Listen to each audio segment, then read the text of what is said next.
আসসালামু আলাইকুম, আশা করি সবাই ভালো আছো। যারা ক্লাস 9 এবং 10-এ আছো ব্যবসা শিক্ষা নিয়ে, তাদের জন্য সবথেকে গুরুত্বপূর্ণ একটা অধ্যায় আছে রেওয়ামিল। রেওয়ামিল আমাদের পরীক্ষায় এসে থাকে। এখানে এই যে রেওয়ামিলে এখানে প্রশ্ন আকারে যে ক খ গ, এখানে ক নাম্বার এসে থাকে যে রেওয়ামিলে কোন দফাগুলি আসে না।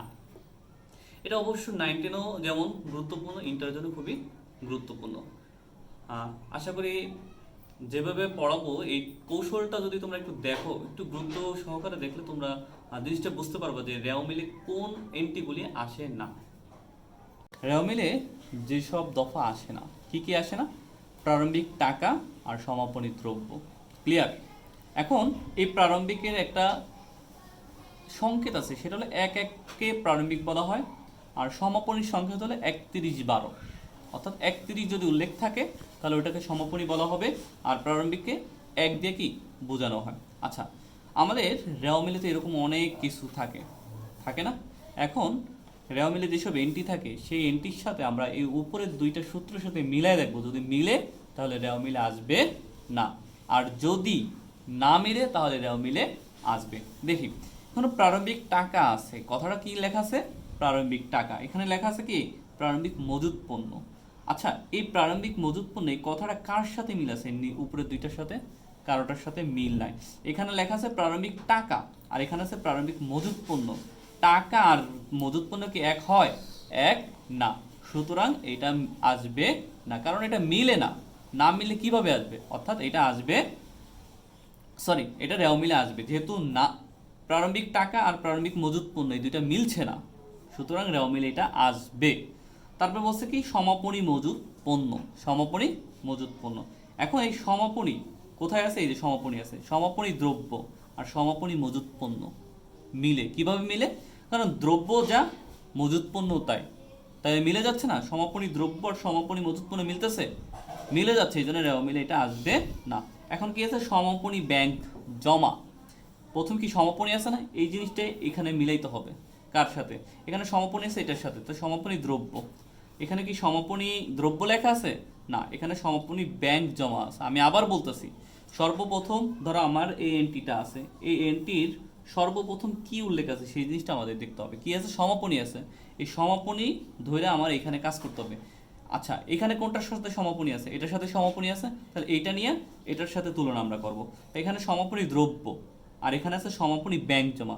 ব্যাংক জমা মানে টাকা, ব্যাংক জমা মানে কি? টাকা। আচ্ছা, দ্রব্য আর টাকা কি এক? হ্যাঁ, প্রথম এটা মিলতেছে কিন্তু পরেরটা মিলছে না।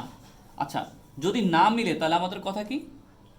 যদি না মিলে তাহলে রেওয়ামিলে ওই জিনিসটা আসবে। সমাপনী দ্রব্য আর সমাপনী ব্যাংক জমা কথা এক না। এখানে সমাপনী দ্রব্য বলছে আর সমাপনী ব্যাংক জমা বলছে, একটা হলো পণ্য আর একটা হলো টাকা, এক না। সুতরাং এই জিনিসটা রেওয়ামিলে আসবে। ব্যাংক উদ্বৃত্ত। আচ্ছা, ব্যাংক এত সময় আমরা কি করতেছি? প্রথমে প্রারম্ভিক সমাপনী এগুলি দেখে আসতেছি, কিন্তু এই ব্যাংক উদ্বৃত্তের আগে প্রারম্ভিকও নাই, সমাপনীও নাই। আছে? এই ব্যাংক উদ্বৃত্তের আগে প্রারম্ভিকও নাই, সমাপনীও নাই। ক্লিয়ার? এখন এটা কি, প্রারম্ভিক না সমাপনী, এটা বুঝবো কিভাবে? পরবর্তী আমরা বলছি না অঙ্কের সংখ্যা দেখে বুঝবো, অর্থাৎ তারিখের সংকেত এখানে এক আছে, অর্থাৎ বুঝবো এটা প্রারম্ভিক। প্রারম্ভিক ব্যাংক উদ্বৃত্ত, প্রারম্ভিক ব্যাংক উদ্বৃত্ত। আচ্ছা, এখন প্রারম্ভিক কোনটা আছে? এটা। এখানে তো প্রারম্ভিক টাকার কথা বলা আছে, এইখানেও এটা কি? প্রারম্ভিক ব্যাংক উদ্বৃত্ত মানেই টাকা, ব্যাংক উদ্বৃত্ত মানে কি? টাকা। আর এখানে এক আছে মানে কি? প্রারম্ভিক। প্রারম্ভিক টাকা বোঝাচ্ছে, কি বোঝাচ্ছে? এই এক দিয়ে প্রারম্ভিক বোঝাচ্ছে, আর এটাতে কি বোঝাচ্ছে? টাকা বোঝাচ্ছে। তাই এটার সাথে মিলে, প্রারম্ভিক টাকার সাথে মিলে এটা, তাহলে তার মানে কি? এটা রেওয়ামিলে আসবে না। তারপর বলছে নগদ তহবিল।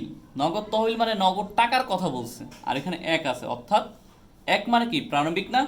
প্রারম্ভিক টাকার কথা বলতেছে, এখানে প্রারম্ভিক টাকা মিলছে।